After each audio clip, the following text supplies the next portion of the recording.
بسم اللہ الرحمن الرحیم۔ السلام علیکم ورحمۃ اللہ وبرکاتہ۔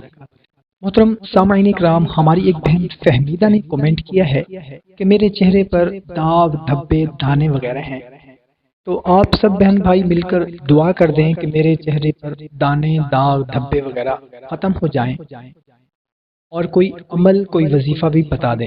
بھائی اور بہنوں، سب سے پہلے تو ہم سب لوگ مل کر اپنی بہن کے لیے دعا کرتے ہیں کہ یا اللہ ان کی جو بھی پریشانی ہے، ان کے چہرے پر دانے، داغ، دھبے، جو بھی مسئلہ ہے ان کا، وہ سب حل فرما دے، آمین۔ بھائی اور بہنوں، اگر آپ کا بھی کوئی ایسا مسئلہ ہے اور آپ بھی چاہتے ہیں کہ آپ کے لیے بھی سب لوگ مل کر دعا کریں، کیونکہ جس دعا میں 40 بندے آمین کہہ دیں وہ دعا ضرور قبول ہوتی ہے، تو اپنا نام لکھ دیں یا اپنا مسئلہ لکھ دیں۔ اگر اپنا نام نہیں لکھنا چاہتے، اپنا مسئلہ نہیں لکھنا چاہتے، تو انشاءاللہ، ماشاءاللہ، جزاک اللہ، کوئی سبھی کمنٹ کر دیں۔ جو بھی کمنٹ پڑھے گا وہ آپ کے لیے دعا کر دے گا، کیا بتا کسی کا آمین کہنا ہماری پریشانی دور فرما دے۔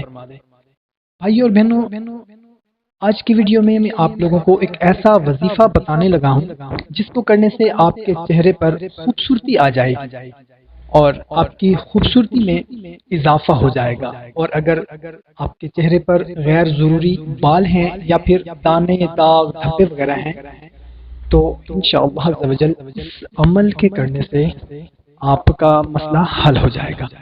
اور سامعین، اگر آپ کو لگتا ہے کہ فلاں انسان کو، ہماری فلاں بہن کو بھی اس وظیفہ کی ضرورت ہے، اس کو بھی یہ کرنا چاہیے، تو آپ اس کو بھی لازمی شیئر کریں۔ اللہ آپ کا بھی بھلا کرے۔ تو بھائیوں اور بہنوں، کرنا آپ نے یہ ہے کہ یا اللہ ہو، یا خالق ہو، یا مصور ہو، یا جمیل ہو، اس کو اٹھتے بیٹھتے چلتے پھرتے پڑھتے رہیں۔ اس وظیفے سے انشاءاللہ عز و جل چہرے کی خوبصورتی بڑھ جاتی ہے اور آپ کے چہرے پر رونق آ جائے گی انشاءاللہ تعالی۔ تو بھائیوں اور بہنوں، آپ سے گزارش ہے کہ اس کو زیادہ سے زیادہ شیئر کریں تاکہ آپ کے ساتھ دوسروں کا بھی فائدہ ہو سکے۔ ہمیں اجازت، ملتے ہیں ایک نئی ویڈیو میں، اپنا خیال رکھیے گا۔ اللہ حافظ۔